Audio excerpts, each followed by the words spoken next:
ወደ ገላትያ ሰዎች ጳውሎስ ከጻፈው መልእክት ውስጥ ምዕራፍ 3 ቁጥር 1 አካባቢ ያለውን ሐሳብ እንደመነሻ አድርጌ አጠቃላይ በምዕራፍ 1 በምዕራፍ 2 እስከ ምዕራፍ 3 ድረስ ያሉትን ሐሳቦቹን ሰብሰብ አድርገን ባለኝ ጊዜ የእግዚአብሔርን ቃል ወደ እናንተ ለማካፈል በመንፈስ ተሞልቻለሁ። ክብር ለጌታ ይሁን።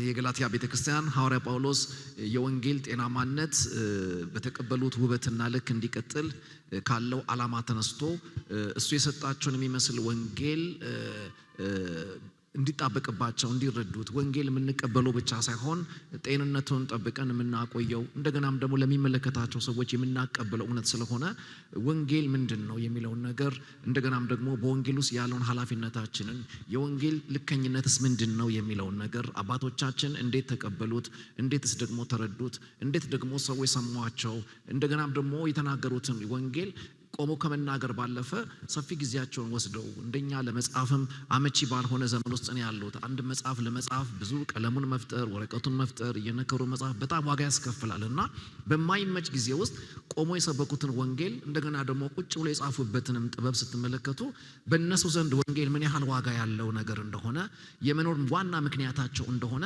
ስለ ወንጌል የከፈሉት ዋጋ በራሱ ያስረዳችኋል። ክብር ለጌታ ይሁን። አንዳንዴ መጽሐፍ ቅዱስን ሳስብ በጣም እደነቃለሁ፣ እግዚአብሔርን ደግሞ አመሰግነዋለሁ። ምክንያቱም ይሄ መጽሐፍ ባይኖር ኖሮ እጃችን ላይ ልክ እንደኔ አሁን ተጋብዣለሁ፣ ሰብካችኋለሁ፣ ዛሬ የሰበኩትን ቤቴ ሄጄ አልጽፈውም አይደለ? ልክ እንደዛው ጳውሎስ በገባበት ገጠርና ከተማ ይህንን ወንጌል አስተምሯል። ቆሞ ያስተማረውን ቁጭ ብሎ ባይጽፈው ኖሮ ቁጭ ብሎ ወደ ቀለም ወደ ወረቀት ባይለውጠው ኖሮ ትናንት አባቶቻችን ቆሞ የተናገሩት ዋጋ የከፈሉለት እስከ ሕይወት ፍጻሜ ድረስ የጸኑለት ይህ ትምህርታቸው መልእክታቸውን ደግሞ እንደገና በጽሁፍ መልክ አስቀምጠው ለኛ ባያሻገሩት ለትውልድ ባያሻገሩት ኖሮ ምን ይውጠን ነበር የሚለውን ነገር ሳስብ በጣም ነው የምደነቀው። ራሱ ወንጌልን የተናገሩበት ዘመን እንደኛ አይነት ዘመን አይደለም። ኢየሱስ ጌታ ነው ማለት በሌላኛው አቅጣጫ ባድማጫችሁ ዘንድ ቄሳር አምላክ አይደለም ከሚል ጋር ትርጓሜ ይዘው ስለሚደመጥባችሁ ምላሹ በቀላሉ ሰው ገላምጧችሁ ብቻ አይደለም የሚያልፈው። ህይወታችሁን እስኪቀማ ድረስ በሕግ የታገዘ አደጋ ያስከፍላችኋል። በጣም ከባድ ነው። ቆሞ ኢየሱስ ጌታ ነው ማለት ዋጋ ያስከፍላል። ህይወትን ለማጣት እስከ መፍቀድ ድረስ መጨከንን መጎበዝን የሚጠይቅ ትልቅ ሚሽን ነው። ይሄ ሚሽን ነው እና ደፍረውታል አባቶቻችን በተለይ ሐዋርያት ይህንን ወንጌል ለማቀበል ዋጋ ከፍለዋል። ግን ቆሞ የሰበኩትን እውነት ደግሞ በሚደርቅ ሁኔታ መንፈስ ቅዱስ በዛ ክርስቶስን መናገር ህይወትን በሚያስቀማ ሁኔታ ውስጥ ሞትን ሳይፈሩ ስለ ወንጌል ቆመው የመናገር ድፍረት እንዲገኝባቸው ለመናገር የታገዙበትን መንፈስ ሳስብ እደነቃለሁ። መንፈስ ቅዱስን በጣም ነው መገረምበት። ክብር ለሱ ይሁን። ያ ብቻ አይደለም። መንፈስ ቅዱስ አባቶቻችን ቆመው እንዲናገሩ ብቻ ሳይሆን ቆመው የተናገሩትን ዋጋ የከፈሉለትን ወንጌል ደግሞ እንደገና ለቀጣዩ ትውልድ ለማያውቁን ለማናቃቸው ከሺህ ዘመናት ጀርባ ላለን ለኛ እንዲሆን አድርጎ ቆመው እንዲናገሩ ብቻ ሳይሆን ተግተው እንዲጽፉት ደግሞ ያደረገበትንም እገዛ ሳስብ እነሱም የታዘዙበትን መታዘዝ ሳስብ በጣም ደነቃለሁ። ስለዚህ ጌታ መንፈስ ቅዱስ የተባረከ ይሁን። ያ ብቻ አይደለም። ይሄ በእነሱ የተጻፈ ወንጌል ደግሞ ጤነኛ ወንጌል በአንዳንድ አሳቾች ጤና ቢስ እንዳይሆን እውነቱን ሳይቀማ ተጠብቆ ለሺህ ዘመናት የቆየበትንም ደግሞ ፕሮቴክሽን ሳስብ ምን ያህል መንፈስ ቅዱስ በወንጌል አገልግሎት ውስጥ ያለውን ድርሻ ትልቅነት እንድረዳ ያደርገኛል። ይሄ ወንጌል እንዲህ ተጠብቆ ነው የመጣው። ክብር ለጌታ ይሁን። ለዚህ ወንጌል ትናንትና ሰዎች ዋጋ ከፍለዋል። አሁንም ደግሞ ዋጋ የሚከፍሉለትን ቆሞ ለመናገር የሚጎብዙለትን ሰዎች ደግሞ ይፈልጋል። መንፈስ ቅዱስ እንደዚህ አይነት ሰዎችን ነው በአካሉ በቤተክርስቲያን ውስጥ አሁን መስራት የሚፈልገው። ምክንያቱም ወንጌልን ለመናገር ስትቆሙ ብቻችሁን አይደላችሁም። የወንጌሉ ባለቤትና የዚህ ዘመን የወንጌል አገልጋይ የሆነው ዋናው አገልጋይ መንፈስ ቅዱስ የሱ ኮወርከርስ ናችሁ። ሰው ወንጌል ከተናገረ ከመንፈስ ቅዱስ ጋር ነው። አንተ ትናገራለህ፣ የሚሰሙን ደግሞ ንግግርህ እንዲገባቸው ልባቸውን በመክፈት መንፈስ ቅዱስ አብሮህ ይዘምታል። ብቻችሁን አይደላችሁም። ወንጌል ስትናገሩ ዋናው ሰራተኛ መንፈስ ቅዱስ ከእናንተ ጋር አለ። ክብር ለእግዚአብሔር ይሁን።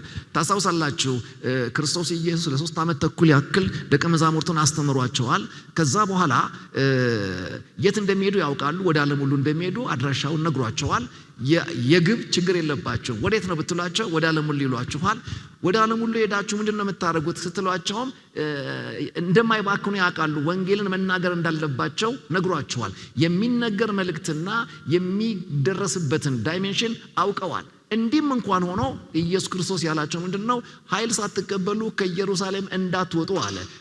የግብ ዕውቀት አላቸው፣ የመልእክትም ዕውቀት አላቸው። መልእክቱን ያውቁታል፣ እንደገናም ደግሞ የት እንደሚናገሩም ያውቁታል። ምንም ይሄን የመሰለ ዕውቀት ቢኖራቸው ያለ መንፈስ ቅዱስ ግን ወንጌልን ማንቀሳቀስ እንደማይቻል ይገባቸው ዘንድ ዕውቀቱን ይዛችሁ ልኩንም አውቃችሁ ነገር ግን ኃይል እስኪመጣ ድረስ ልትጠብቁ የግድ ነው ብለው ዕውቀት ይዘው ኃይል እስኪመጣ ሲጠባበቁ ትመለከታላችሁ። ምክንያቱም ያድናል የተባለው የወንጌላችን ዕውቀት ያለ መንፈስ ቅዱስ ከሆነ ዝም ብሎ የሚሰማ ነው የሚሆነው። ከመንፈስ ቅዱስ ጋር ግን ሲሆን የሚለውጥ ይሆናል፣ የሚያድን ይሆናል። ጴጥሮስ ሞክሮታል፣ ታስታውሳላችሁ።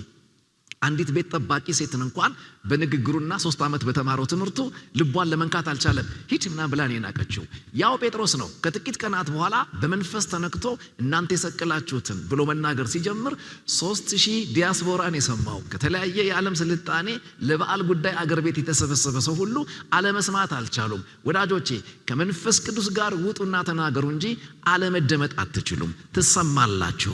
ክብር ለእግዚአብሔር ይሁን። አያችሁ፣ በእውቀት ብቻ ስታወሩ ሰው ጆሮውን ነው የሚሰጣችሁ። ከመንፈስ ጋር ስታወሩ ግን በልቡ ያደምጣችኋል። ይሄንን በእነዚህ ሳምንታት ላይ እንደዚህ ናፍቃለሁ። እግዚአብሔር የሰውን ልብ አሳልፎ ይስጣችሁ። በልብ ተደመጡ፣ ከምርኮ ጋር ተመለሱ። ይሄ ምርቃቴ ነው። አሜን ነው። የቄስ ምርቃት ነው። እኔ ወደ ገላትያ ልመለስ አሁን። ክብር ለጌታ ይሁን። ሃሌሉያ። ምዕራፍ 3 ቁጥር 1 ሁላችሁም እንደምታውቁት ሐዋርያ ጳውሎስ ትንሽ ጨከን ያለ ከረር ያለ ቆጣ ባለ መንፈስ ይህንን ሐሳብ እየጻፈ እንዳለ ራሱ ከምዕራፍ 1 ጀምራችሁ ስታነቡት አጻጻፉና ይህን ለመጻፍ የተገፈተረበትን መንፈስ እንድትረዱ ያደርጋቸዋል። የገላትያ መጽሐፍ በጳውሎስ ከተጻፉት መጽሐፍቶች ይልቅ በጣም አፖስቶሊክ የሆነ አግሬሲቪቲ የምትመለከቱበት ነው። ሐዋርያዊ ቁጣ፣ ሐዋርያዊ ግልፍተኝነት፣ ሐዋርያዊ ንዴት የምትመለከቱበት ነውና ለምንድነው ሐዋርያው በጣም የተቆጣው በዚህ መጽሐፍ ላይ ከሌሎቹ ይልቅ በጣም ቆጣ ያደረገው ምንድነው የሚለውን ነገር ስታስቡ አንድ የማይነካ ነገር ተነክቶበታል። ሊለወጥ የማይገባ አንድ እውነት ተለውጦበታል። ሰዎች አቀስቅሰው አብርደው ሊያዩት ሊይዙት የማይገባ አንድ ትልቁም ነገር አለ። ያም ደግሞ የወንጌል ጤናማነት ነው። ክብር ለጌታ ይሁን። ስለዚህ የወንጌልን ጤናማነት እሱ እግሩ ወጣ ሲል ተተክተው በገቡ ሰነፎች ወንጌልን ጤና ቢስ ያደረጉ የሚያድነውን ወንጌል ለሰዎች ፍላጎት እንዲያጎበድድ የሚተጉ ሰዎች ገብተውበት ነበርና ይህንን በሰማበት ጊዜ በቁጣን የጻፈው ራሱ ምዕራፍ 1 ጀምራችሁ ስታነቡት አጻጻፉ ራሱ እንደሌሎቹ አይደለም። ሌሎቹ ላይ ስታነቡ በእግዚአብሔር ፈቃድ የክርስቶስ ሐዋርያ ሊሆን የተጠራ ሐዋርያው ጳውሎስ ይላል። ከዛ ሰላምታ ያቀርባል፣ ደግደጉን ያወራና ቁም ነገርን ቆጣ የሚለው ነገር ካለ ምዕራፍ 2 ምዕራፍ 3 አካባቢ ነው እየተቆጣ የሚመጣው። የገላትያ መጽሐፍ ግን ደህና ናችሁ እንደምናችሁ ይልና ወዲያው ነው እረ ለመሆኑ ነው የሚለው። በቀጥታ ወደ ገደለው ነው የሚገባውና ምን ያህል በጳውሎስ ልብ ውስጥ በገላትያ አካባቢ የገላትያ አማኞችና የዳኑበት ወንጌል ያላቸውን አተያይ ምን ያህል እንደተቆጣበት ያንን የተዛነፈ አረዳድ ደግሞ ለማስተካከል ምን ያህል ቃላትን እንደተጠቀመ የዚህ መጽሐፍ አጠቃላይ ምዕራፎቹ ስታነቡ በጣም ትረዱታላችሁ። ምዕራፍ 3 ላይ እንደዚህ ይላል፣ የማታስተውሉ የገላትያ ሰዎች ሆይ ሲበሉት በኋላ ጠጋ አረጋዋለሁ። አሁን ገላትያ ይሁንልን፣ ምክንያቱም ራቅ ሲል ጥሩ ነው። እየተግባባን ስንመጣ ወደ ቦሌ ያመጣዋለሁ። ክብር ለጌታ ይሁን። እና የማታስተውሉ የገላትያ ሰዎች ሆይ ይልና በዚህ ጻፉና ሐሳቡ አታክ ማድረግ የሚፈልገው የሐሳብ ዓለማቸውን ነው፣ የአረዳድ ዓለማቸውን ነው። የማታስተውሉ የገላትያ ሰዎች ሆይ ካላቸው በኋላ በዓይናችሁ ፊት ኢየሱስ ክርስቶስ እንደተሰቀለ ሆኖ ተስሎ ነበረ። ለእውነት እንዳትታዘዙ ግን አዚም ያደረገባችሁ ማን ነው ብሎ ይጠይቃል። አሁን ጳውሎስ የሚጠይቃቸው አንድ ቁም ነገር ነው። በዓይናችሁ ፊት ክርስቶስ ኢየሱስ እንደተሰቀለ ሆኖ ምን ሆኖ ነበር? ተስሎ ነበር። እስቲ ተስሎ ነበር በሉ። አልሰማችሁም? ይሄ ስዕል እንደምታዩት በሸራና በብሩሽ የሚደረግ ስዕል አይደለም። ስዕሉ ያረፈው የሰዎቹ የአድማጮቹ ሕሊና ላይ ነው። ሰዓሊው ራሱ ጳውሎስ ነው። በምን ሳለው ካላችሁ በስብከቱና በትምህርቱ ክርስቶስን ስሎላቸዋል። ጳውሎስ ክርስቶስን ሳልልኝ ካላችሁት በጣም ጎበዝ ሰዓሊ ነው። ክርስቶስ በምድር ላይ ሲንቀሳቀስ ብዙ አይነት ተግባራትን እየተገበረ ነው የሄደው። ስለዚህ የተለያየ አይነት ስዕል ልትስሉ ትችላላችሁ። ለምሳሌ 5 እንጀራና 2 ዓሣ ሲያበዛ አድርጋችሁ መሳል ትችላላችሁ። ባህሩ ላይ ሲራመድ አድርጋችሁ መሳል ትችላላችሁ። እውሩን ሲከፍቶ መሳል ትችላላችሁ። ትችላላችሁ። ሽባው እንዲህ ሲያስነሳው መሳል ትችላላችሁ። ብዙ ሃሌሉያ የሚያስብሉ የስዕል አይነቶችን መሳል ትችላላችሁ። የዕለቱ ሰዓሊ ግን ጳውሎስ ከሆነ እነዚህ ነገሮች አይስልላችሁ። ካላጣው ቦታ ወስዶ የሚስልላችሁ ክርስቶስን መስቀል ላይ ይስለዋል። እና ለጳውሎስ መስቀል ምንድነው? ለጳውሎስ ባገኘው አጋጣሚ ሁሉ ለሚሰሙት ሰዎች ክርስቶስን መስቀል አካባቢ ብቻ ለምን ያወራቸዋል የሚለው ነገር በጣም ዛሬ እንዲገባን የምፈልገው። ከቤቴም ስወጣ በጣም ላወራችሁ የጓጓውለት ዋናው ሐሳቤ እሱ ነው። ክብር ለጌታ ይሁን። ግን ይሄ ጳውሎስ ምዕራፍ 3 ላይ መጥቶ የማታስተውሉ ሲላቸው አንድ ሰው ብድግ ብላችሁ የማታስተውሉ አትሉትም። ለምንድነው ያላስተዋለው? ወይም በዚህ ደረጃ ያን ሰው ለመፈረጅ ምክንያት ያስፈልጋችኋል። ምክንያቱም ፍለጋ ወደ ቀደሙት ምዕራፎች መምጣት በጣም አስፈላጊ ነው። ምዕራፍ 1 ላይ ሁላችሁም እንደምታውቁት አገባቡን ስትመለከቱ በኢየሱስ ክርስቶስ ከሙታን ባስነሳው በእግዚአብሔር አብ ሐዋርያ የሆነ እንጂ በሰዎች ወይም በሰው ያልሆነ ብሎ ይጀምራል። ነገሩ ያለው እዚህ ጋር ነው። ገና መግቢያው ላይ አንድ ነገር እያስተካከለ ነው የሚጀምረው። ከዚህ ደብዳቤ ውጪ ያሉት የሱ ደብዳቤዎች ላይ በእግዚአብሔር ፈቃድ የክርስቶስ ኢየሱስ ሐዋርያ የሆነ ብሎ ነው ሰላም የሚላቸው። የገላትያ መጽሐፍ ጋር ግን ሲመጣ በኢየሱስ ክርስቶስ ከሙታንም ባስነሳው በእግዚአብሔር አብ ፈቃድ ሐዋርያ የሆነ ይላቸውና ይሄ ሐዋርያነት ከሰዎችም አይደለም። ኑሮዬን አይተው፣ ንግግሬን አይተው፣ ትምህርቴን አይተው አንተ እኮ ሐዋርያ ብትሆን በዚህ ጸጋ ብትሰለፍ ያዋጣሃል በሚል ምክር፣ የሰዎች ምክር ውጤት አይደለም ሐዋርያነቴ። ያ ብቻ አይደለም፣ ከሰው አይደለም ሲል ከኔም አይደለም፣ መሆን ስለፈለኩት አይደለም። ምክንያቱም የአይሁድን እምነት አውቀዋለሁ፣ በወቅቱ የነበረውንም የግሪክ ፍልስፍና ተፈላስፌዋለሁ። አሁን ደግሞ የቀረኝ ሰሞኑን የመጣ አዲስ ሃይማኖትን እስቲ ልሞክረው ብዬ የገባሁበት አይደለም። የኔ መንገድና አሁን ያለሁበት ሁኔታ የተለያየ ነው። እኔ የለሁበትም። አሁን የሆንኩት ጋር ለመሆን የፈለገው ራሱ እግዚአብሔር አብ ነው። ማን ነው እግዚአብሔር አብ? ክርስቶስን ከሙታን ያስነሳው ይላል። ክብር ለጌታ ይሁን። አሁን ተመልከቱ፣ ሐዋርያነት አንዱና ቀዳሚ መልእክቱ ክርስቶስ ተነሳ የሚለውን የሞትን መሸነፍ ለማብሰር ቀዳሚ ተናጋሪ የመሆን እድል ያገኙ ሰዎች ስያሜ ነው።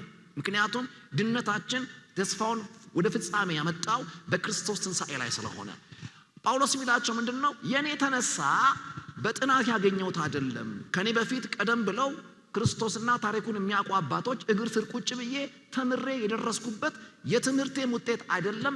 አንባቢም ስለሆንኩኝ መጽሐፍትን አገላብጬ የደረስኩበት የጥናቴ ውጤት አይደለም። እኔ ተነሳ ስላችሁ መነሳቱን ከሰው ሰምቼው አይደለም ይላቸዋል። ከማን የሰማው ሲባል ያስነሳው ራሱ ማን? እግዚአብሔር አብ። ምን አረገ? ጠራኝና ላከኝ። የት ልሂድ? ወደ ዓለም ሁሉ ምን በል? ተነሳ ብለህ ስበክ። ማን ላከ? ያስነሳው። በሌላ አማርኛ የኔ ተነሳ ከቦታው የተሰማ ነው። አንዳንድ በጣም ቡና የሚወድ ሰው እንደወረደ አድርገው ይላል። ውሃ ሳይበዛበት እንደወረደ። የኔም ወንጌል እንደወረደ ነው። ቀጥታ ከማን የሰማሁት? ከሱ የሰማሁት ይላቸዋል። ቀጥሎ የሚናገረው ምንድነው? ይሄ ሐዋርያነቴ የኔም እጅ የሰውም እጅ የለበትም፣ የራሱ የእግዚአብሔር እጅ ነው። ለምንድነው ይሄንን የሚናገረው? ለምንድነው ራሱን የሚከላከለው? ምዕራፍ 1 ቁጥር 12 ላይ ይደግመዋል። በእኔ የተሰበከ ወንጌል እንደ ሰው እንዳይደለ እንድታውቁ እወዳለሁ ይላቸዋል። ለምንድነው ራሱን የሚከላከለው ብለን ስንጠይቅ እችን ቤተክርስቲያን በወንጌል ቀድሞ የደረሳት ሐዋርያው ነው። እሱ አስተምሮ ሲወጣ የሱን መውጣት ተከትለው የገቡ የሐሰት አስተማሪዎች አሉ። እነዛ ሰዎች የጳውሎስን ትምህርት ለመምታት የመጀመሪያ ታርጌት ያደረጉት ምንድነው? ትምህርቱን ለመምታት አስተማሪውን ማናናቅ ነው። አንዳንድ ሰዎች እንደዛ ነው የሚያደርጓችሁ። ከቸርቻችሁ ሊያወጣችሁ ሲፈልጉ መጀመሪያ ቸርቻችሁን ነው የሚያናነቁባችሁ። እናንተ ጋር ክብር ያለውና ጋር ያናነቁታል። ያከበርከውን ነገር ከመቱብህ ከሱ ያደመጥከውን ነገር ትጥለዋለህ። ይሄ በጣም ስትራቴጂካል ነው። ስለዚህ ችግር የሆነባቸው ምንድነው? ጳውሎስ ወንጌልን ግልጥ አድርጎ ተክሎታል እዛች ከተማ ላይ። ይሄ ደግሞ አላዋጣ ያላቸው ከፊል አይሁድ የሆኑ እንደገና ተጠምቀው ደግሞ ተገርዘው አይሁድ ተጠምቀው ክርስቲያን የሆኑ ሰዎች ደግሞ ጣልቃ ገብተው ሊበርዟቸው ፈልገዋል። እነዚህን ሰዎች ክርስቶስ በመስቀል ላይ ሞቷል፣ እውነት ነው። ነገር ግን የሱ ደም ብቻ ሳይሆን እናንተም ተገርዛችሁ እንደማዋጣት አለባችሁ የሚል አይነት እሳቤ ያለው ትምህርት አሾልከው አስገቡ። አንዳንዴ እንደዛ ነው የሚሆኑት። ኢየሱስ ጌታ ነው ስትሉ አሜን ብለናል አሏቸው። አዎ፣ አሁን ደግሞ ተራው እናንተ ነው። መገረዝ አለባችሁ ስንል እናንተም አሜን በሉና ዕውቀት አጋጭተን ምን እናድርግ ተሻችለን እንኑር የሚል ከረርና ቆንጀት ጸዳ ያለውን ወንጌል ወደ ሰው ሐሳቤል እንዲያጎበድድ አድርገው ወንጌልን የሚያቀዘቅዝ ትምህርት ይዘው መጡ። የሚገርመኝ ይሄ ትምህርት ተራ ትምህርት እንዳይመስላችሁ ቅዱሳን፣ አንድ ቦታ ተጀመረ፣ በቀላሉ በብዙ አጥቢያዎች የመደመጥ ዕድል ያገኘ ነው። የገላትያ ቤተክርስቲያን አንድ አጥቢያ አይደለችም። እታይ ስታነቡት ምንድነው የሚለው? በገላትያ አብያተ ክርስቲያናት ነው የሚለው። ገላትያ አውራጃ ናት። ከአራት በላይ የሆኑ አጥቢያ አብያተ ክርስቲያናት በዛ አካባቢ አሉ። ይሄ የሐሰት ትምህርት የሆነ ቦታ ጀመረ፣ በአጋጣሚ በፍጥነት የመደመጥ ዕድል አግኝቷል። ይሄ ብዙ ጊዜ በሽታ እንደሚጋባው ጤና ተጋብቶ አያውቅም። አሁን እዚህ ጋር አራት ወዳጆቻችን አሉ። ፓስተርን ጉንፋን ቢይዘው የሶስቱ ጤና አይጋባበትም። የሱ ጉንፋን ግን የጊዜ ጉዳይ እንጂ ቸርቹን ሁሉ ሊሞላው ይችላል። በሽታ ቶሎ ይጋባል። ገላትያ አንድ አጥቢያ ላይ የጀመረ ከአውራጃው አንዱ አጥቢያ ላይ የጀመረ የሐሰት ትምህርት ቫይራል ሆነ፣ በቀላሉ ተሰማ። ሰዎችን ለወንጌል ጤናማነት የሚያበርድ የሚያቀዘቅዝ ወንጌልን በተቀበሉበት ግለት እንዳያስቀጥሉት የሚያጠቃ አይነት ጥቃት ነበር በገላትያ የገባው። ስለዚህ ይህንን ለመምታት ትምህርቱን ለመምታት አስተማሪውን ማናናቅ አስፈላጊ ስለነበር እሱ ጌታን አላየም፣ በስጋ አላየውም። ከሱ ሰምታችሁ ነው እንዴ እንዲምታከሩት? ከአፉም አልሰማም፣ በስጋ ወራቱም ኢየሱስን አላየም፣ ከየት እንደመጣ ማናቀም ብለው ሐዋርያነቱን ነው ያጣጣሉት። የዛን ዘመን ደግሞ እንደ ሐዋርያ ካልተቀበልኩ ሐዋርያዊ ትምህርትን አልታዘዝም። እንዳሁኑ ዘመን ጴንጤ ደግ አይደለም። የዛን ዘመን ጴንጤ አሜን በልባክ ያለ ሁሉ አሜን አይልም። አሜን እንድል አንተ ማን ነህ ይላል። ትምህርትን እንድቀበል ማን ይላከህ ይላል። እንድከተልህ ከየት ነው የመጣኸው ይላችኋል። ሳያቃችሁና ሳይቀበላችሁ ትምህርታችሁን ልቡን ከፍቶ አይሰማችሁም።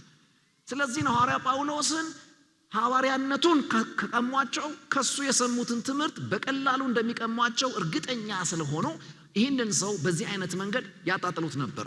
ለዚህ ነው ሲገባ የኔ ትምህርት ከሰው አይደለም ከራሱ ነው፣ ሐዋርያነቴ ደግሞ ከኔም አይደለም ከሰዎችም አይደለም፣ ኢየሱስን ከሙታን ባስነሳው በራሱ በእግዚአብሔር አብ ተፈልጌ ነው የሆንኩትን የሆንኩት ብሎ ራሱን ያስጥላል። እሱ ከተመታ ትምህርቱ ይወድቃል። ራሱን ካስጣለ ትምህርቱም ያመልጣል፣ ራሱን ያስመልጣል። አሜን። ቁጥር 4 ክፉ ከሆነው ካሁኑ ዓለም ያድነን ዘንድ እንደ አምላካችን እንደ ጌታችን ፈቃድ እንደ አባታችን ፈቃድ ስለ ኃጢአታችን ራሱን ሰጠ። ለአብ ከዘላለም እስከ ዘላለም ክብር ይሁን አሜን። ወዳጆች ሆይ ቁጥር 4 በጣም አስደናቂ ነው። ክፉ ከሆነው ከአሁኑ ዓለም ይላል። ጳውሎስ የትኛውን ዓለም ነው ስትሉ በሱ ዘመን የነበረው ንጽረተ ዓለም ገምግሞ ስም አውጣለት ካላችሁት ክፉ ነው ይላችኋል። ይሄን ቁጥር ሳስብ ጥያቄ ጠይቃለሁ ለራሴ። ጳውሎስ አሁን የዚህ ቸርች አጥቢያ አባልና አገልጋይ ቢሆን አሁን ያለውን ዘመን አይተ ስም አውጣለት ቢባል ምን ብሎ ይጠራዋል ብዬ አስባለሁ። ምክንያቱም ያኔ እኛ እንኳን የአያቶቻችንን ዘመን ደጉ ዘመን ነው የምንለው። ከ2000 ዓመት አካባቢ የነበረ ንጽረተ ዓለም አይቶ ክፉ ከሆነው ከአሁኑ ዓለም ያድነን ዘንድ ካለ የኛን ዘመንማ አሁን ያለንበትን ዘመንማ ስም አውጣለት ቢባል እንደ መክብብ ጸሐፊ ከንቱ የከንቱ ከንቱ እንደሚል ክፉ የክፉም ክፉ ከሆነው ከአሁኑ ዓለም ያድነን ዘንድ ይላችኋል። ክፋት ምንም ያህል ይጨምር መድኃኒቱ አይቀየር፣ አንድ ነው። እሱም ኢየሱስ ነው። ክብር ለጌታ ይሁን። ክፉ ከሆነው ከአሁኑ ዓለም ያድነን ዘንድ ስለ ኃጢአታችን ራሱን አሳልፎ ሰጠ ይላል። አሁን ቅዱሳን በደንብ ስሙኝ። ዘመኑ ክፉ ነው። ከዚህ ክፋት የምታመልጡት ግን በመዳን ነው። አዳኙ ማዳን ሲያስብ ራሱን መስጠት ጠይቆታል። አሁን ለምንድን ነው ብዙ ሰዎች አም ሴቭድ ድኛለሁ የሚሉት ቃል የቀለለባቸው? ለምንድን ነው ይሄ ድኛለሁ ምን ያህል ያስገርማችኋል? ድኛለሁ የሚለው ነገር ምን ያህል ይመዝናል እያንዳንዳችን ልቦና ውስጥ? ለምንድን ነው አንዳንዴ የምንለማመደው ብዬ ሳስብ ድኛለሁን ያስተማርናችሁ በተቀበላችሁበት መንገድ ብቻ ስለሰበክናችሁ ነው። በጸጋ ድናችኋል። አሜን። አራሜ በሉኝ። ድገሙን አጠገብ ያለው በጸጋ ድናሃል ብሉት። ይሄ ብዙም አያስደነግጥም። ምክንያቱም ጸጋ ሲባል ኪስህን አይጎዳም፣ ምንም አንተ ላይ የለም። በቃ ትራክ ተበተነልህ። ከዛ ወይ ደግሞ ተጋብዘ መጣ እንደኔ አይነት ሰው እየሰበከ ስብከቱን ሲጨርስ ይሄ መልእክት ልባችሁን የነካ ጌታን የምትቀበሉ ተባልክ። እጅን ስታወጣ ተጨበጨበልህ። አንተ ለምትድነው እኛ ጨበጨበል። ተመለከቱት። እንትና ራሱ ፌር እኮ አይደለም። አንተ ከሲኦል ልታመልጥ እኛ ቻፕ አረግን። ወደዚህ መጣ፣ አንተም ኮራ እያልክ መጣ። እዚህ ጋር ስትቆም ደግሞ ጸሎት አትችልም። የጠራ ሰውዬ አስኮረጀ። እኔ ምለውን በላለ ተኮራርጀ። ከዛሬ ጀምሮ ምናምን ብለ ስትጨርስ ዳን። ጸሎት እስክትለምድ አልጠበቀም። በኩረጃ ጸሎት ዳንን። ኪሳችን አልተጎዳም። አያችሁ፣ ለዚህ ነው የቀለለው። ብራዘር የቀለለው በተቀበልክበት መንገድ ስላስተማርን እንጂ አዳኙ መድኃኒቱን ለአንተ በሰጠበት መንገድ አላስተማርንህም። እውነት ነው፣ አንተ ስትድን በነፃ ነው። እሱ ሲያድንህ ግን ሞቶ ነው። የመታወቅ አለበት ነገር ይሄ ነው። ወንጌል ሙሉ የሚሆነው ወንጌልን ደምሮ ነው። መስቀልን ደምሮ ነው። መስቀልን የረሳ አንተን መዳን ጋር ለማምጣት ሰማይ የከፈለውን አብ አንድያ ልጁን የሰጠበትን በአብ ውበትና ቁንጅና ያለ የባሪያ መልክ እስኪለብስ ድረስ ከፍ ያለው ዝቅ እንዲል ያስገደደ ጉዳይ መሆኑን የሳተ እሱን የዘነጋ እሱን የረሳ የትኛውም ስብከት ሰዎችን አይለውጥም። ቢለወጡም በለውጣቸው አይደነቁም። ቸርች መምጣት መውጣት ይቀልባቸዋል። ስቆ ይወጣል፣ ይመለሳል። ስለዚህ ክፉ ከሆነው ካሁኑ ዓለም ያድነን ዘንድ ብሎ ጳውሎስ ያወራው ምንድነው? ራሱን ሰጠ። እኛ መቀበላችን ነው የምናስበው፣ የተዘረጋው ግን ሕይወት እንደሆነ እኔ እንድኛለው ጋር ለማምጣት ሞት የማይገባው ወክሎ ይሞት እንደቀመሰ እሱን ነው የሚያስረዳቸው። ይሄ እንግዲህ በክርስቶስ ሞት ያለቀውና ወደ እናንተ ያለ ምንም ዋጋ መክፈል በእምነት ብቻ እንድትቀበሉት የተበሰበከው ወንጌል እናንተ ጋር የደረሰበት ብቸኛው መንገድ ጸጋ ይባላል። ቁጥር 6 ላይ በቃል ይጠራዋል፣ ጸጋ ይላል። ምን እንዳስቆጣው ከዚህ በኋላ ነው ማሳያችሁ። በክርስቶስ ጸጋ ሲበሉት ወደ ራሱ ከጠራችሁ ከርሱ ወደ ልዩ ወንጌል እንዴት ፈጥናችሁ ዞር እንዳላችሁ ሳስብ እደነቃለሁ ይላቸዋል። አሁን አንድ ጥያቄ እንጠይቀው። የክርስቶስ ጸጋ ይላል። እሱ ጸጋ ሲያገኝ ያስጠጋሃል። ወደ ማን? ወደ እግዚአብሔር። አንድ የጸጋ ትምህርት አለ። አስተማሪው ጳውሎስ ከሆነ ጳውሎስን ሰምተህ ወደ ማንም አትሄድም። ጳውሎስን ሰምተህ ወደ ጳውሎስም አትሄድም፣ ታልፈዋለህ። የጳውሎስ ትምህርት ክርስቶስ ጋር ነው የሚያደርሳችሁ። አንድ የጸጋ ትምህርት አለ። ተምራችሁ ስትጨርሱ የማን ያደረጋችሁ? የክርስቶስ ያደረጋችሁ። ወደ ራሱ በዚህ ትምህርት ጠርቷችኋል። አሁን ግን እኔ እግሬ ወጣ ከማለቱ ምን ብትማሩ ነው ወደ ልዩ ወንጌል ፈጥናችሁ ዞር ያላችሁት? ጥያቄ ነው የሚጠይቀው። እኔ ሳስተምር ተጠግታችኋል፣ አሁን ግን ርቃችሁ ነው የማያችሁ። ምን አራቃችሁ ነው ትምህርቱ? ምን አበረዳችሁ? ተቀጣጥላችሁ ተነክታችሁ አልቀሳችሁ የጀመራችሁትን ህይወት ዋላ ደርባላችሁ ቁጥር እየጋለ መሄድ ሲገባው ኖርማል እየሆነ እንዴት መጣ? ምን አራቃችሁ ከሆነ መልሱ ያለው ምን ነበር ያስጠጋችሁ ነው። ያስጠጋቸው ትምህርት ነው። ትምህርት ከሆነ ያስጠጋቸው የሚያረቃቸውም ትምህርት ነው። አንዳንዴ የሚዘንቡብን በቲክቶኩም በፌስቡኩም በምናምኑም በቴሌቪዥኑም ዝም ብሎ ማንም እየመጣ ስለሚደፋብን የምንሰማቸው ነገሮች ሁሉ የሚሰሙ ብቻ አይደሉም፣ ወይም ተሰምቶ ብቻ የሚጠፉ አይደሉም። ወይ ያስጠጉሃል ወይ ያረቁሃል። ምንድነው የሰማነው? ምክንያቱም ምላሻችን የአሰማማችን ተጽዕኖ አለበት። ምንድነው የሰማነው ይታወቃል። እኔ ስሰብከው ከተጠጋችሁ አለ፣ ሌላው ሲያወራችሁ ካራቃችሁ ካቀዘቀዛችሁ፣ ትናንት የምታከብሩት ነገር ዛሬ ክብር አልባ ከሆነ፣ ጸሎት ከተናቀ፣ ባይብሉ ከተናቀ፣ ቸርች ከተናቀ፣ ሁሉን ነገር በቃ ኬርለስሊ ወደ ማየት ከመጣችሁ ይሄ እድገት አይደለም። ትምህርት ቢለወጥ ነው ወደ ልዩ ወንጌል እና ልዩ ወንጌል ይለዋል። እየሰማችሁት የሚያቀሰቅስ እየሰማችሁ ተራ የሚያረግ ወንጌል አይነት ነው ጳውሎስ የሚናገረው። ይሄ ልዩ ወንጌል ነው ካለ በኋላ አሁን መቆጣት ይጀምራል።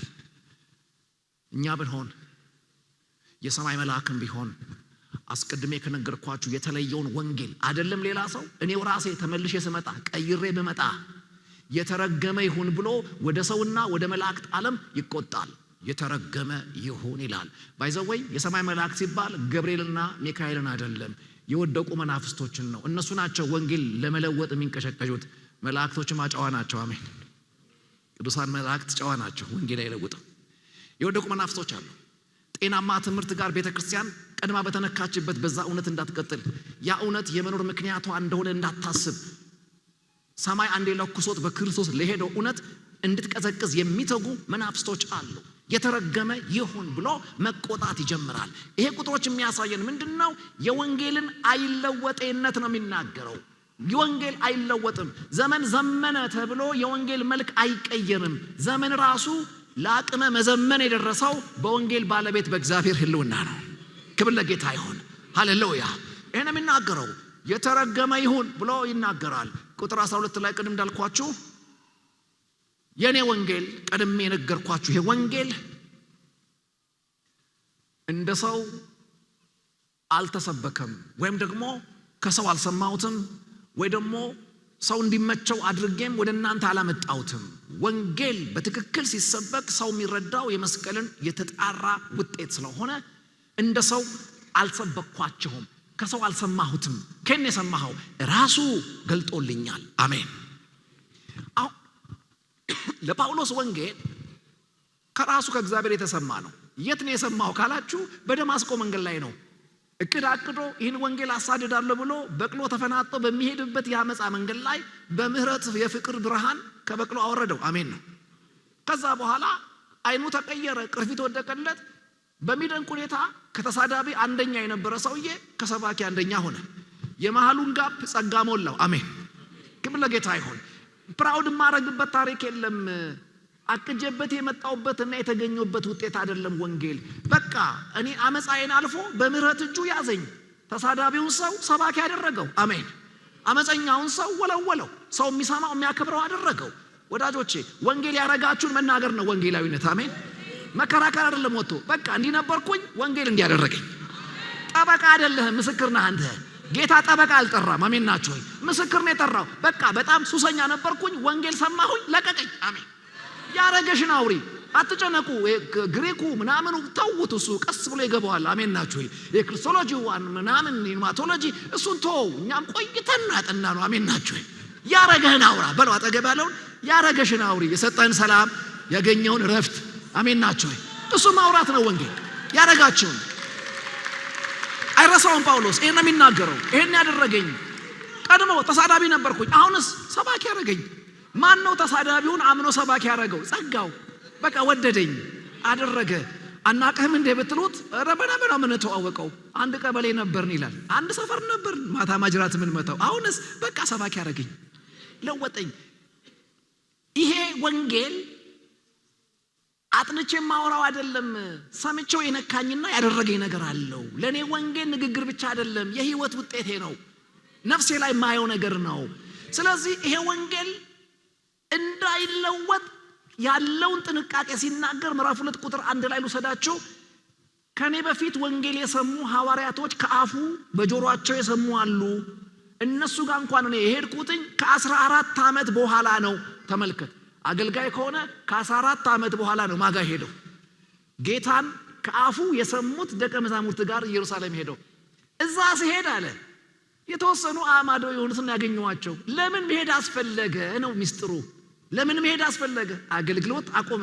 14 ዓመት ሰብከ ዘምረ ቆይ እስቲ ብለ ኢየሩሳሌም ድረስ ሸክፈ ለምን ሄድክ ትሉት፣ በከንቱ ሮጬ እንዳይሆን። ምን ማለት ነው?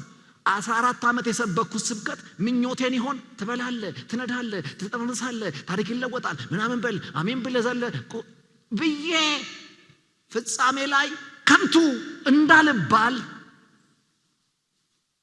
እኔም ማስተምረው ትምህርት አባቶች ወንጌል ሲጀምር ያወሩትን ይመስላል ወይስ እኔ ጋር ተለውጧል? እሱ ስለሚያሳስበኝ እሱን ላጣራ ኢየሩሳሌም ሄድኩ አለ። እኔ ጥያቄ ያወጣው ጀናነሳውን ኢየሩሳሌም ድረስ ለምን ትሄዳለህ? እጇን ጭና የለቀቀች የሙሉ ጊዜ አገልጋይ ያደረገች የአንጾኪያ ቤተክርስቲያን እንጂ የኢየሩሳሌም ቤተክርስቲያን አይደለችም። ለምንድነው አንጾኪያን ዘለ ኢየሩሳሌም ሄድ ያስፈለገ ስትሉት ነገሩ ወዲህ ነው ይላችኋል። ራሱ መድኃኔዓለም ወንጌል ይጀምር ያለው ከየት ነው? ከኢየሩሳሌም፣ ከዛ ይሁዳ፣ ከዛ ሰማሪያ ነው። እውነት ነው። እኔ ሰማርያ አንጾኪያን ያገኘኝ ወንጌል የጀመረው ቤት ነው፣ ኢየሩሳሌም ነው። እና ምን ፈለክ? እዚህ መስበከው እዚህ የተሰበከውን ይመስላል ወይስ የኢየሩሳሌም ወንጌል አንጾኪያ ተቀይሯል? እንዲህ አይነት ጠንቃቃ ህይወት እግዚአብሔር ይስጣችሁ። የምትሰብኩት የምትዘምሩት አለመለወጡ የሚያሳስባችሁ ያርጋችሁ ጌታ። ዛሬ ተለውጧል። ሰዎች ለምኞታቸው ጠልፈውታል፣ ወንጌል ጠልፈውታል። የቱ ቢዘመር ይዘለላል፣ የቱ ቢሰበክ ሰው ይወራጫል በሚል ወንጌል ተጠልፏል። ለወንጌል አይለወጥነት የሚያስጨክን የአባቶቼ መንፈስ እንደገና ይንፈስብን፣ እንደገና ያገኘን ወገኖች፣ ክርር ያርገን ጌታ። ምናችሁ አይለወጥም የሚል እንደተጻፈው ክርር የሚል እና ምን አልክ? ትምህርቴን ነገርኳቸው። እዛ መሰብከው ይሄንን ነው አልኳቸው። ሰሙኝና አለ ምንም ችግር የለውም አሉኝ። የሰማንበት መንገድ እኮ ይለያያል ነው የሚላችሁ ጳውሎስ። እኔ በመንፈስ ነው የሰማሁት፣ እነሱ ከአፉ ነው የሰሙት። እነሱ ከአፉ በጆሮአቸው ነው የሰሙት፣ ለኔ ግን ያወራው በመንፈስ ነው። ሚዲያው ይለያይ እንጂ ያወራን አንድ ነው። ሁለት ነገር ብቻ ነው በቃ ጨምር ያሉኝ። ለምን? አሕዛብ ሀገር ስለማገለግል እነሱ እዛ ሀገር አልሄዱም። ድሆችን አስብ እና የታነቀ ደግሞ እንዳይበሉ ምከራቸው አሉኝ። ይሄ ለአሕዛብ የተሰጠ ምክር ነው። እኔም ወክዬ ገላትያን መክራችኋለሁ። ድሆችን አስቡ፣ እሺ በሉ። በተለይ ሁለተኛዋን በደንብ እሺ በሉኝ፣ የታነቀ አትበሉ። አሜን ነው። እሺ ልመርቃችሁ። የጎረምሳ ቄስ ምርቃት ይሰራል። አሜን። ክብር ለጌታ ይሁን። አንቆ ከመብላት ታንቆም ከመበላት ይጠብቃችሁ። አሁን ሁሉም መንፈሳዊ ፕሮግራም ካያችሁት እንነቀውን ትንቅንቅ ነው። ደሞ ፍቄ ምንድነው አበዛው? እዛ እኮ የሚታነቀው በግ ነው ካላችሁኝ፣ እዚህ መግዣው ነው የሚታነቀው። አንዳንድ ይነዳል እሳቱ የሚባሉ ፕሮግራሞች ሁሉ አይደለም ማንዳ ያጨሱም፣ ኪስን ነው የሚያጨሱት፣ የሆነ ነገር ነው የሚያጨሱት። እኔ በቤተ ክርስቲያን ነው ጦጦት እያደኩትኝ። እውነቴን እምላችሁ የአባቶችንም ዘመን አይቼዋለሁ። በቤታቸው ስር ነው ያደኩት። ቸርቻችን አመት ያጠራቀማችሁን የምታጣው ኮንፈረንስ ደግስ ነው። በገጠር ያለው ሁሉ መቶ ዛ ነው 3 ቀን የሚበላው። አሁን ግንስ ኪቦርድ መግዛት ስናስብ ትዝ የሚለው ምንድነው? ኮንፈረንስ እናዝብ ወጋዋትልም ዘራፊ መንፈስ ይመታ። እውነቴን እምላችሁ ቤተክርስቲያን ገንዘብ ሲያስፈልጋት ተሰልፋችሁና ስጡ፣ ሳናንቃችሁ በፊት ባንዳንድ ሲስተሞች ከመታነቃችሁ በፊት ለወንጌል አይደለም ገንዘብን ህይወትን ስጥ። አሜን ነው ወይ? በቃ ቸርች ወንጌል ትስራ። ለወንጌል የሚያስፈልጋትን ፍለጋ የሆነ ዝባዝንኪው እስክትገባ ድረስ አትጠምዝዟት። ይሄ የክፉ አሰራር ነው። እግዚአብሔር ይምታው ከምድሬ ላይ። እውነቴን እምላችሁ በየኮንፈረንሱ ማብቂያ ስንት ዳነ ሳይሆን ስንት ተገኘ የሚል ሪፖርት ምድሬ ለቆ ይውጣ። በጣም ደስ ያለኝ እኔ ቅዳችሁን ስመለከት በቃ ይሄን ያህል ከዚህ ኮንፈረንስ ይሄን ያህል እናገኛለን፣ ይሄን ያህል ሰው ይድናል። በስልክም ሲነገር ሁለቴ ነው 7000 አስበናል፣ እንደዚህ አስበናል፣ ጸልይልን ሲሉኝ ነበሩ አባቶች። እና በጣም ነው ደስ ያለኝ። በቃ ደግሞ ገና እኮ በአንደኛው ሳምንት እኮ 3000 ይደርሳችሁ። ይሄ ማለት ወደ 30 ይሄዳል ማለት ነው። አሜን አሜን አትልን? ክብር ለጌታ ይሁን። ምዕራፍ 2 የሚናገረው እሱ ነው። ለማንኛውም ወደ ምዕራፍ 3 እንምጣ እና እንጨቃጨቅ። ከባዱ ፓርቲ ነው።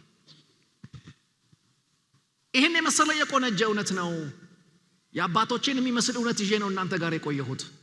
ጤናማ ወንጌል እናንተ ጋር ስር እንዲሰድ እንዲያብብ እንዲያፈራ ዋጋ ከፍያለሁ። እኔን ሰምታችሁ ስትጨርሱ ጸጋን አስተውላችኋል። ይሄም ጸጋ ደግሞ በራሳችሁ ቁልል ፕራውድ እንታረጉ ሳይረጋችሁ ወደ እግዚአብሔር አስጠግቷችኋል። የጸጋ ጤናማነት ወደ እግዚአብሔር አንተ ማስጠጋቱ ነው እንጂ በቃ እኔ ቀላል ሰው እንዳል የሚያስብል አይደለም። ጸጋ ሀምብል ነው የሚያደርገው። እኔን አንተ ነው የሚያስብለው። የማይገባኝን እዚያ ያደረስከኝ እኔን ኃጢአተኛውን አዳንከኝ የሚያስብል ሀምብል ልብ ነው ጸጋ የሚሰጠው።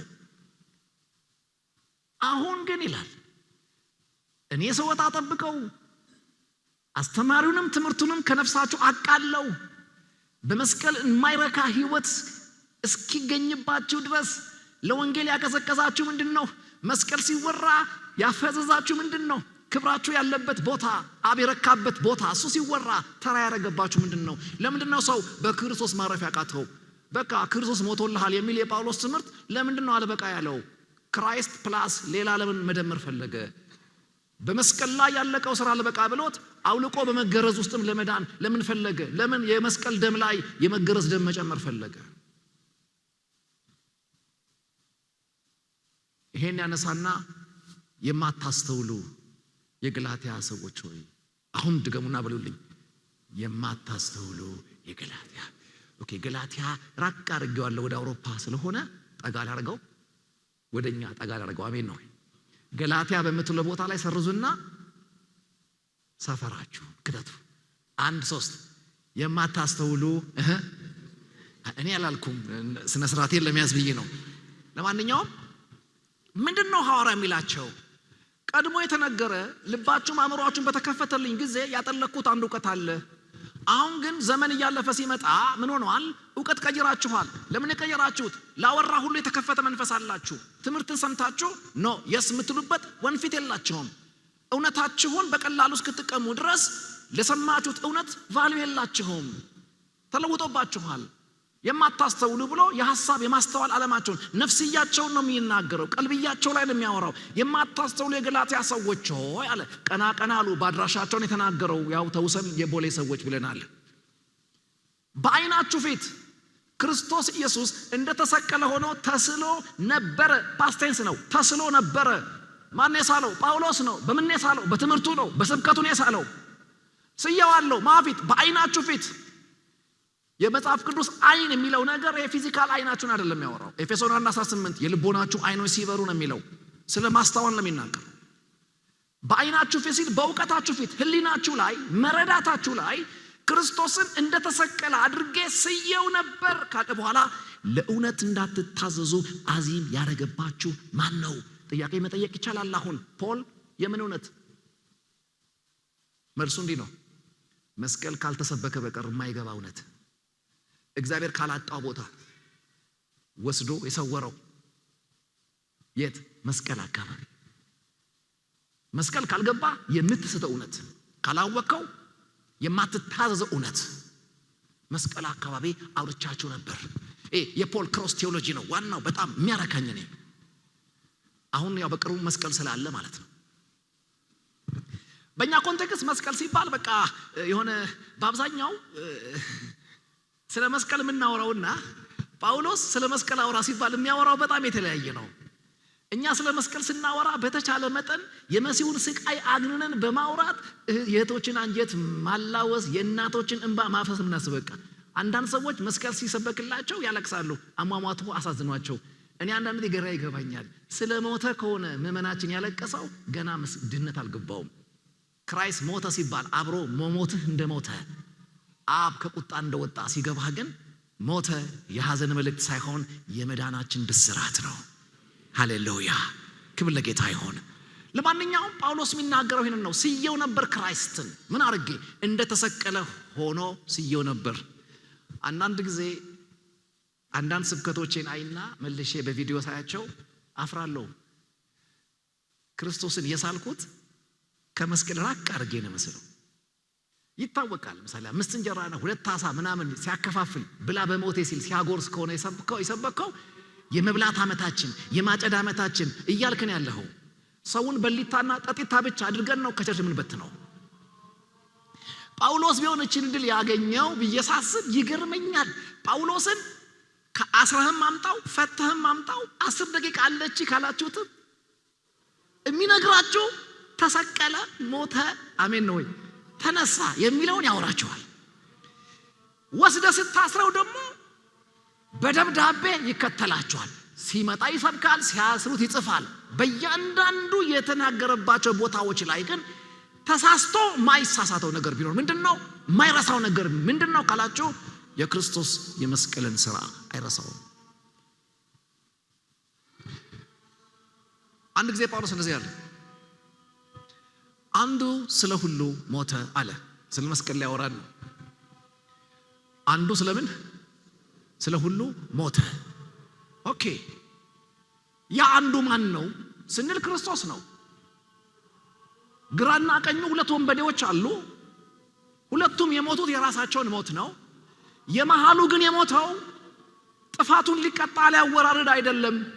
የመሃሉ የሞተው የራሱን ሞት አይደለም። ለሞት የሚያበቃ ወንጀል የለበትም። በሰው ፍርድም በእግዚአብሔር ፍርድም ንጹህ ነው።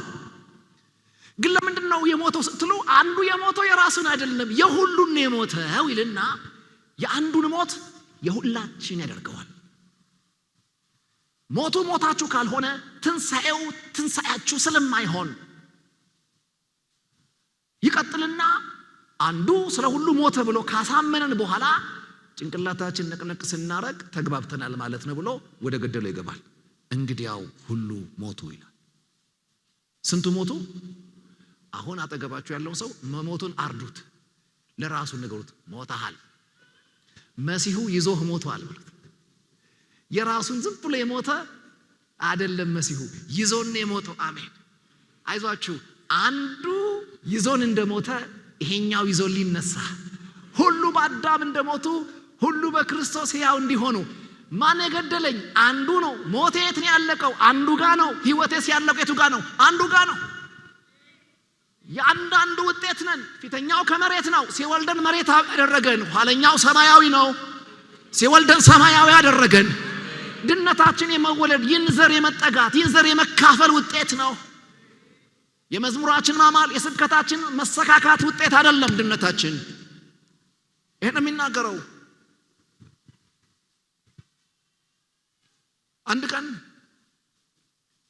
ጳውሎስ ያው ትንሽ እንደው ድራማቲክ አድርግላችሁ ብዬ ነው።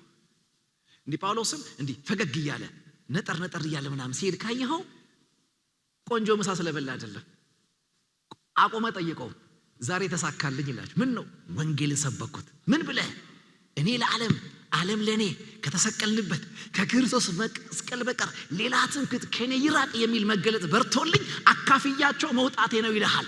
አሁን ተመልከቱ፣ እንዴት ነው መስቀል የሚገባው ይሄ ሰው? እኔ መስቀል የሚገባኝ በሚስማር የሚቸነከር የሚያቃስትና የሚሞት የሚቀበር ነገር ነው የማየው። እሱ መስቀልን ከታች ወደ ላይ ስታየው ነው። መስቀል በሁለት አቅጣጫ ነው መታየት ያለበት። እኛ ከታች ወደ ላይ ስናየው የመሲሁን ስቃይ ነው የምናየው። አባቱ ከላይ ወደ ታች ግን ሲያይ ስቃይ አይደለም የሚያየው፣ እውነትና ምሕረት ተገናኙ ይላችኋል። ሞት ተገደለ፣ የምሕረት በር ምን ሆነ? ተከፈተ። ይሄ ነው ወንጌል። ወንጌል ይሄ ነው። ስለ መስቀል ሲወራ እንዲህ ካልገባችሁ መስቀል የማስለቀሻ ስብከት አይደለም፣ አንጀት የምትበሉበት ስብከት አይደለም። መስቀል ሞት የሞተበት ቦታ ነው። አንዱ ስለ ሁሉ የሁሉን ሞት ያደረገበት ራሱ አይደፈር ሞት የተደፈረበት ቦታ ነው። ክብር ለጌታ ይሁን። ሃሌሉያ። አንዱ ኢየሱስ በመስቀል ላይ ምንድነው የሰራው? በጳውሎስ ቴዎሎጂ ነው። መስቀል በእኛ ስብከት አይደለም፣ በጳውሎስ ትምህርት ውስጥ ነው ያወራሁት ያለሁት። ምን ይላል? እዛ መስቀሉ ጋር ሁለት ኃይላት ተጋለዋል፣ እንዳይገናኙ ሆነው ተቆራርጠዋል ይላል። ላይታረቁ ጥል ፈጥረዋል። የት? መስቀል ላይ። ማናማ? እኔና ዓለም። እንዴት ሆንክ? እኔም እንዳልገባት እሷም እንዳጣፍጠኝ አድርጎ ጉድ ሰራን። ማን? መስቀል። በጳውሎስ ቴዎሎጂ አንድ መስቀል ላይ ሁለት ኃይላት ተገለዋል ነው የሚለው። ይህ እንዲገባኝ ስፈልግ ትክክል የሆነልኝ በተለጠፈ መስቀል ላይ ሳይሆን በተተከለ መስቀል ላይ ስታስቡት እውነት ይሆናል። እዚህ ጋር መስቀል ብትተክሉ አንዱን ሰው ፊቱን ወደዚህ አዙራችሁ መግደል ትችላላችሁ። ሁለተኛውን ፊቱን ወደ ኋላ አዙራችሁ በኋላ በኩል መድገም ትችላላችሁ። እሱን ስዕል ነው የሚናገረው። እኔን ለዓለሚቱ፣ ዓለምን ለኔ የገደለን የሰቀለ ምንድነው? መስቀል። ሁለት ኃይላት ተሟሙተዋል፣ ተተኳኩሰዋል፣ እኩል ተኩሰው እኩል ወድቀዋል። ዓለም ዝንጥ ብትል እንዳታምረኝ ምራቄ እንዳይመጣ አድርጎ ለዓለሟ የገደለኝ መስቀል ነው አለ። መስቀል ካልገባህ ዓለማዊነት ያሰቃይሃል። ስቃይ ነው የሚሆነው። ተቀደስ የሚል ስብከት ያስኮርፋል፣ ይደብረሃል። የዱሮ ሰባኪና ቸርች ነው የሚመስል ተቀደስ የሚል ስብከት ያለበት ፑልፒት ይጨንቀሃል።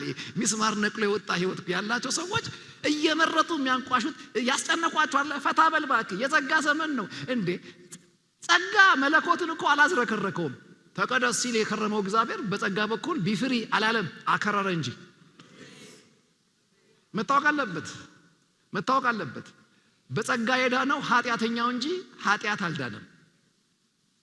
በጸጋ ኃጢአትን አድነህ እንዳይጎዳህ አድርገህ አብረው ልትተቃቀፍ አትችልም። ጸጋ ያደረገን ምንድነው? ኃጢአት ለሚፈረክበት ሲስተም ዓለም ህይወት አልባን ያደረገን ገደለኛል። እንዲህ ላስረዳችሁ ሚልዬ ድሮ ቅመሃል በጣም ጥሩ እኔ ስላልካምኩ ነው ታደለሃል ጸጋው በጣም ይገባሃል ማለት ነው ከየት እንዳመጣኝ ትላለህ ማለት ነው እኔ ራሴ ቸርች ስላገኘሁት እና አሁን አንተ ቁጭ ለባይብል ያነበብክ ቤትህ ላይ የሆነ ሰውዬ ጫት ይዞ ሲጃራ ያጨሰ እንዲህ ባጠገብ ሲያልፍ አይተው ወይኔ ጌታ ወይ ይሄን ክብር ሳታሳየኝ ትላለህ ምንም አይመስልህም ያንተ ችግር የለውም እንኳን ወንጌል የገባው አይደለም ተቆንጥጦ ያደገም ይሄን አይፈልግም የሚገርመኝ ሰውየው ነው አንተን ሲያይ ቁሻሻ ይላል ባይብል እኮ ነው ያስከው እንዳትግባቡ ያረጋችሁ መስቀል ነው ዓለም አይታኝ እንዳልጣፍጣት እኔም አይታኝ እንዳታምረኝ አድርጎ ያቆራረጠን መስቀል ነው መስቀል ነው እና ይሄ ሰባኪ ያላችሁ ያለው ምንድነው በስርዓቱ ኑና ተሰቀሉ ነው አትሸፍቱ ከመስቀል ሰለሜ አትጫወቱ አሜን ነው ወይ ወንጌል ይንካን እንጠጋጋው ይለውጠን አሜን ነው ይቀማን አሮጌውን ይግደለው አሜን ናቸው ኑ እንገደል ይሄን ነው የሚያለው ወንጌል እንሞት እሱ ነው የሚያወራው አዲስ ህይወት ይውጣ አሮጌው ይታነቅ ይያዝ ብራዘርስ መስቀል ተራ ነገር እንዳይመስላችሁ በመስቀል የተያዘ ህይወት አለ ከመስቀል የተለቀቀ ህይወት አለ መስቀል ይዞ ያስቀረው አሮጌው ሰው አለ እኛ ነን መስቀል ለብዙዎች ህይወት እንዲሆን የለቀቀው ደግሞ ህይወት አለ እሱ ኢየሱስ ነው አንድ ህይወት በመስቀል ተይዟል አንድ አዲስ ህይወት ከመስቀል ተለቋል የዛ ህይወት ውጤቶች ነን እዚህ ያለ ነው ክብር ለጌታ ይሁን ለዚህ ነው ጳውሎስ በየትም ቦታ መስቀልን ሲያወራ ይሄ እታች ካለው ጎልጎታ አካባቢ ከነበረው አንዳንድ ትንቅንቆች ራቅ አርጎ ነው የሚያወራችሁ መሲሁ በዛ ውስጥ እንዲያልፍ ለምን አስፈለገ ፐርፐዙ ነው የሚነግራችሁ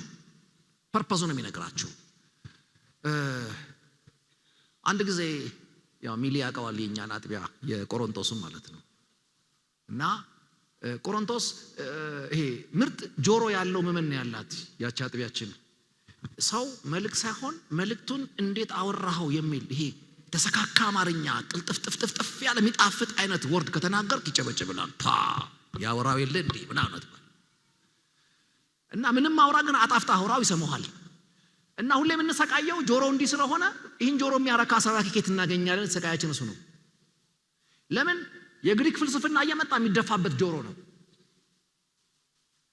ከዛ ወሬ ሰማን ጳውሎስ እኮ በጣም ይችልበታል አሉና ጋበዝ ነው መጣ ቢልቦርድ ለጠፍን ምርጥ ተናጋሪ ኢቭን በአሪዮስፋጎስ ፑልፒት እንኳን ተጋብዞ ቢሲደገም የተባለ ብቸኛ ተናጋሪ ማን ነው በቃ ተሰማለ እለፍ ነው የምትባለው እሱ ግን እስቲ ድገም የተባለ ገብታችኋል የትም ቦታ ድገመኝ የሚያስብል አቅም ያለው ሰውዬ ነውና የጋበዝ ነው ቢልቦርድ ለጠፍን ከተማውን አጨስ ነው ሰው ያለወትሮ ሞላ ቸርቻችን ከዛ ተዘመረና ማይክ ሰጠ ነው እንደቆመ ሰላም ለእናንተ ይሁን አንድ አጠር አድርጌ እውነት ነግራችኋለሁ ኢየሱስ ክርስቶስ ተሰቀለ ሞተ ተነሳ አሜን አለ የሰማነውን በልቦናችን ያሳድርልን ብሎ ማይክ አስቀመጠ እና ተረዳ ነው ምክንያቱም እንዳሁኑ በፕሌን በመናመን አይደለም ይመጣ በፈረስ በእግር በዋና ስለሚመጣ ደክሞታል ስለዚህ በቃ አስገባ ነው ደክሞት ነው ብለን ራታ በላ ነው ጧት ቡና ጋበዝ ነው ሻወር ወሰደ ምን አደረገ ከዛ በኋላ መጣ ተነቃቅቶ ስብከት ተራ ሲደርስ ማታ እንደነገርኳችሁ ኢየሱስ ክርስቶስ ተሰቀለ ሞተ ተነሳ አሜን አልን የሰማነውን ይባርክልን ብሎ ወረደ ታያየን የጠራነው ሰዎች ማን የጠራው ማን ነው አበላሽው ኮምኑን ኮንፈረንሱን አበላሽው ማን ነው ታያየን እሱ ተይ ምንም አይመስለውም ምሳን በልቶ ከሰዓት በኋላ ያቀረብለትን ቅርጥፍ አድርጎ በልቶ መልእክት አይቀየርም ከአርብ ማታ ጀምሮ እንደነገርኳችሁ ስለ ኃጢአታችን ምትል ጨመረበት ቅዳሜ ከሰዓት ተሰቀለ ሞተ ተነሳ አለ ወረደ ማታ ስብሰባ እሱን ክላስ አስገብተን ተሰባሰብን ምን እናድርግ ማን ይናገረው እንዴ ጨመር ያረጋም ወይ ነቅነቅ የሚያረጋን ወዝወዝ የሚያረጋን ነገር ቁጭ ብድግ የሚያረጋን ነገር ጣላ ያረጋ ወይ መካከል ላይ እዛ ጋር ያለሽው ምናምን አይቀላቅልም ወይ ይሄን ጠየቁት እና ተጀመረ ሁርጠዋል ትንሽ ጨመረልን። መጽሐፍ እንደሚላል ስለ ኃጢአታችን ተሰቀለ፣ ሞተ፣ ተነሳ፣ ወደ ምሳ አለ። ከዛ ከሰዓት ፕሮግራም መሪው እኔ ነኝ። ወጣውና ሰዓቱ ሲደርስ ወንድማችን ጳውሎስ የመጨረሻውን ዝናብ፣ እቺ ቅኔ ናት፣ ፍቺዋ ምንድነው? ጨመር አውርደው ምናምን የመጨረሻውን ዝናብ ያዘንበዋል ብለን ጠራውት። ወጣና ወረደዋ። ምን ቢል ጥሩ ነው? ከአርብ ማታ ጀምሮ እንደነገርኳችሁ መጽሐፍት እኔን ቀድመውኝ እንደተናገሩት ኢየሱስ ክርስቶስ ስለ ኃጢአታችን ተሰቀለ፣ ሞተ፣ ተነሳ፣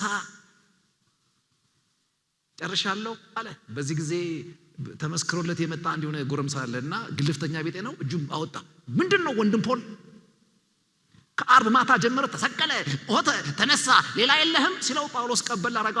ሌላ ቢኖር እኔ ወንድምህ ከዚህ የበለጠ ከዚህ የቆነጀ የሚሰሙትን ሁሉ ለዘላለም ሕይወት የሚያነቃ መልእክት ከዚህ የበለጠ ቢኖር እኔ ደብቀሃለሁ። አንተ የፈለከው ትበላለህ የሚል ስብከት ነው ይላል። የስ ይለዋል። ያንተን ትበላለህ መስቀል ጋር ሳመጣው ትበላለህ፣ ራሱ አፈር ዲቤ ይበላል። አንቺ ምትናፍቂው ትነዳለህ፣ አፈር ዲቤ ይበላል። ታገባለህ፣ አፈር ዲቤ ይበላል አለ። የትኛውን ፍላጎቶቻችሁ ከመስቀል በታች ነው። ከመስቀል በታች የማንሰማበት ዘመን ይሁን። አሜን። ከዚህ የቆነጀ መልእክት የላትም ጤናማ ቤተ ክርስቲያን የላትም።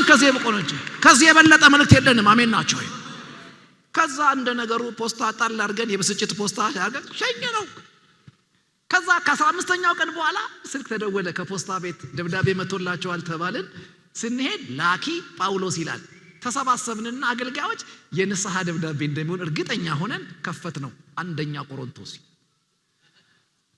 ገና መግቢያው ላይ የመስቀሉ ቃል ሲል ተያየን። ይሄ ሰውዬ ተለክፏል። ምን ጋር? ደና ቦታ እዛ ጋር ቅሩ። አሜን። ከመስቀል ለሚያወርዷችሁ የሚከፈት ልብ አይኑራችሁ። ከመስቀል በታች የሚናገሩ ሰባኪዎች እዚህ ፑልፒት ጀርባ አይቆሙባችሁ። እውነቴን እምላችሁ በቃ ጌም ኦቨር። ሰልችቶናል።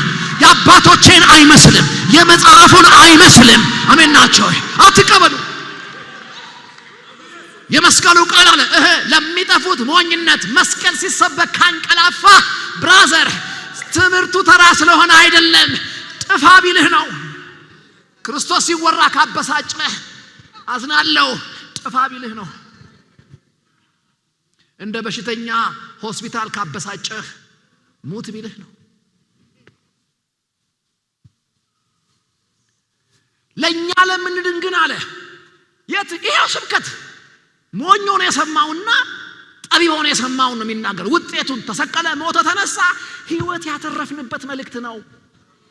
አሜናችሁ። ዘላለማችን የቆነጀበት መልእክት ነው። የሰማይ በር ወለል ብሎ ለኛ እንዲከፈት አብን ያደረገው ባለመብት ያደረገው ይሄ ነው።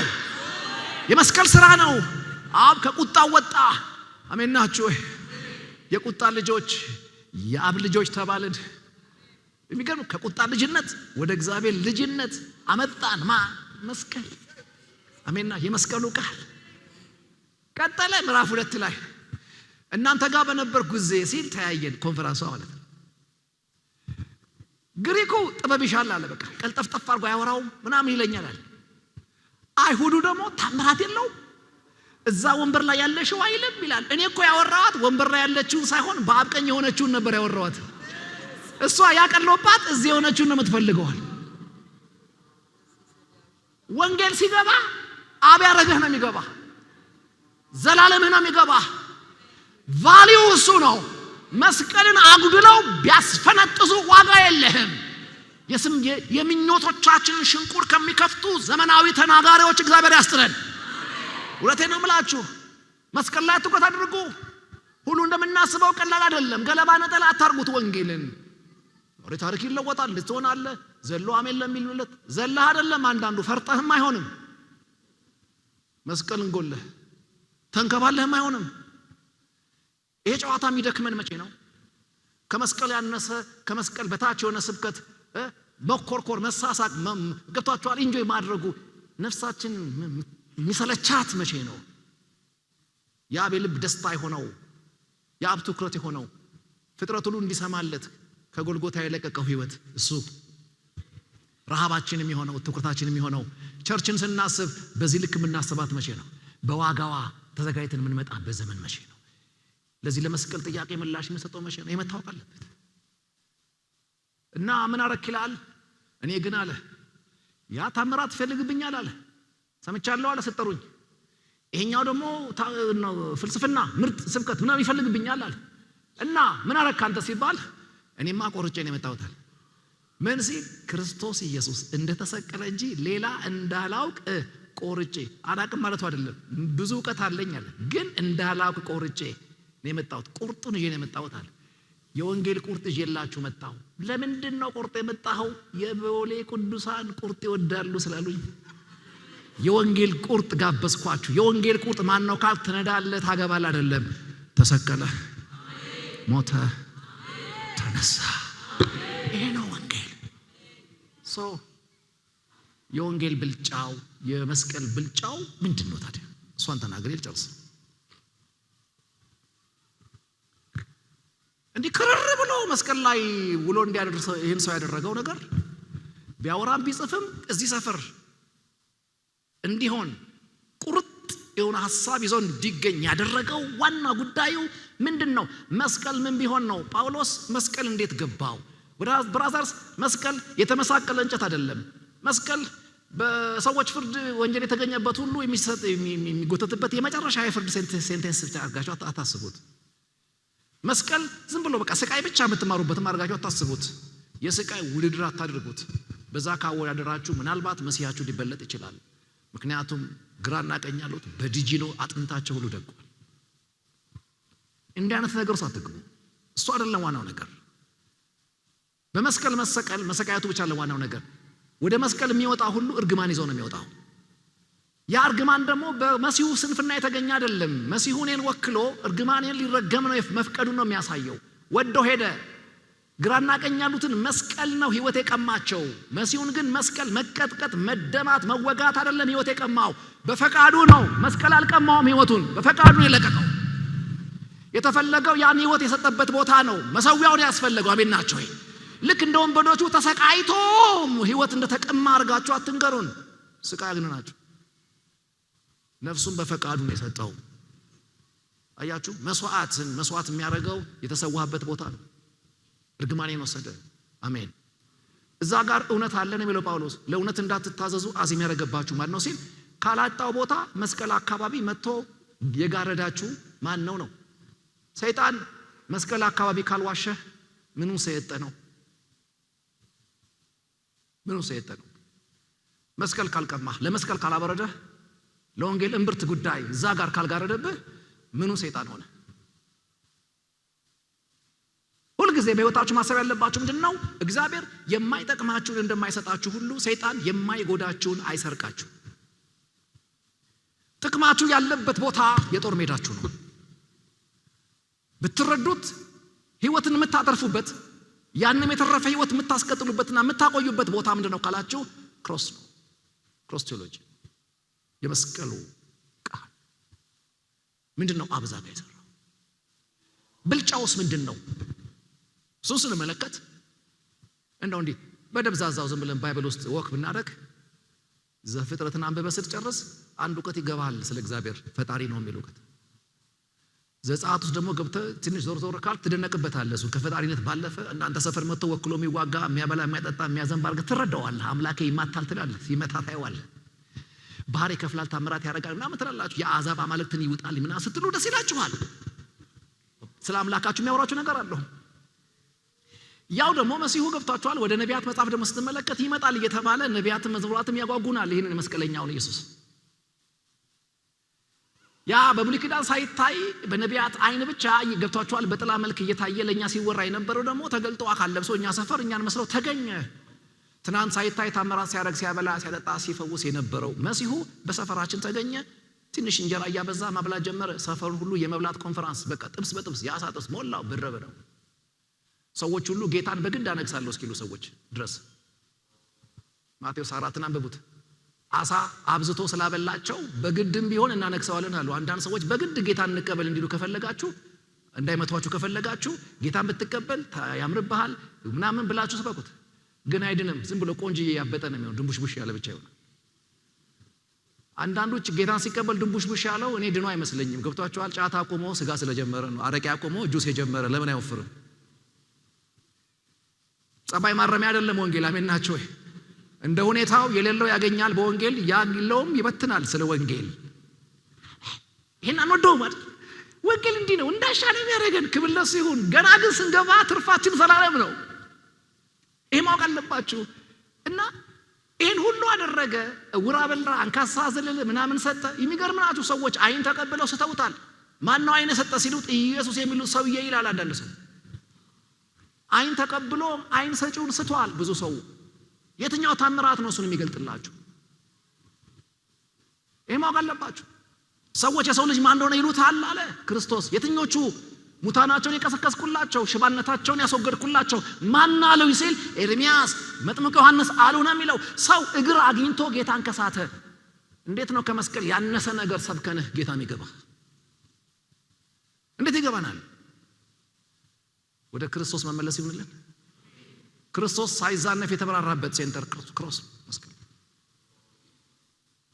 ምን ይገርማል ካላችሁ መስቀል አካባቢ የነበሩት ሁለቱ ሰዎች መሃል ላይ መሲሁ አለ። በግራ በኩል ያለው ዞር ብሎ አየውና አንተም እንደኛ ታቃስታለህ፣ ታች ከመያዝ በፊት ጌታ ምናምን ስትጫወት አልነበረም? እስቲ ወንድ ኮንካ ራስንም ማድን እኛንም ማድን ብሎ አይገርማችሁም? መዳኑን ሰደበው፣ ከነ ኃጢአቱ ሞተ። የሚገርመኝ ይሄ አይደለም ብራዘርስ፣ ያኛው ነው የሚገርመኝ። ያንን ያርጋችሁ ጌታ ዞር ብሎ ያየው ያኛው ያየውን አይደለም። ዞር ብሎ እውነት ነው እሱን የገረፈ እጅን የገረፈው መሲሁን፣ እሱ ላይ ሚስማር የተከለ እጅን የተከለበት፣ እሱን የረገጠ እግር ነው የረገጠው። ምንም አይለያዩም፣ ግን በልኩ አልሰፈረውም። አየውና በመንግስትህ በመጣህ ጊዜ አልገባህም? አንድን ሰው መንግስት ከጠየቅከው ንጉስ መሆኑ ገብተዋል ማለት ነው። የደከመ አይደለም ያየው፣ ንጉስ አየ። እንዴት ገባው? አይ ዶንት ኖ። ኤፌሶን የለው፣ ቆሮንቶስ የለው፣ ጳውሎስ አልሰበከው እዛን ጊዜ። አየ ክርስቶስ የአብ መገለጥ ነው። መስቀል ይብራላችሁ። ወንጌል ሲሰበክ ቀብረር የምትሉ ሰዎች ዘላለምህን በሚያውቀው ነጭ ሰብጀክት ላይ ነው እየቀለድክ ያለኸው። ዓለም ከምሰብክ የበለጠ ምጣፍጥ ከሆነ አስቀምሰን። ማናቃት ዓለም አንተ ምታቃት ካለ ትተናት ንቀናት ነው የመጣ ነው። ና ወደ ጌታ የመጣው ካለበት ሰማይ ሲያከብረን ክብር ቢወድልን ጥሩ ነው ብሏል አጎቴ። የመጣው ካለበት ይሄው መሲህ ነው። እንግዲህ ካላጣው ነገር ከሰጠህ ካበላህ እንጀራ ከሰጠህ እግርና አይን ይልቅ የበለጠውን የሰጠህ ምን ላይ ነው? መስቀል ላይ ነው። ፖል እንዲገባን የፈለገው ይሄ ነው። ሳቀለው። እግዚአብሔር በፈውስ በኩል ጤና ይሰጣል ኢየሱስ፣ አሜን። በበረከት በኩል ሚስት ልጅ ምናምን ይሰጣል። በመስቀል በኩል ግን ራሱን ይሰጣል። የመስቀል ብልጫው ምንድነው ካላችሁ ህይወት ነው። መስቀል ጋር ዞር ስትሉ ህይወት ይገባችኋል። አንድ አሮጌ ማንነት ይገደላል፣ አዲስ ህይወት ለእናንተ ተለቋል። ይሄንን እንዳታስተውሉ አዚም ያረገማል።